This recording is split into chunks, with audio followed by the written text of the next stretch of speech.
La Chabelita quiere ver la cascada, dice, por eso venimos hasta acá con ella.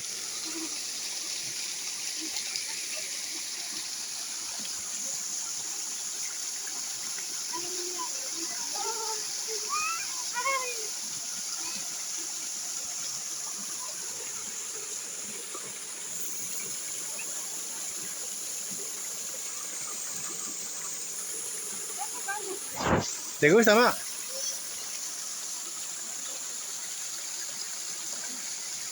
Está bien bonito aquí la cascada, por eso viene la Isabela a ver.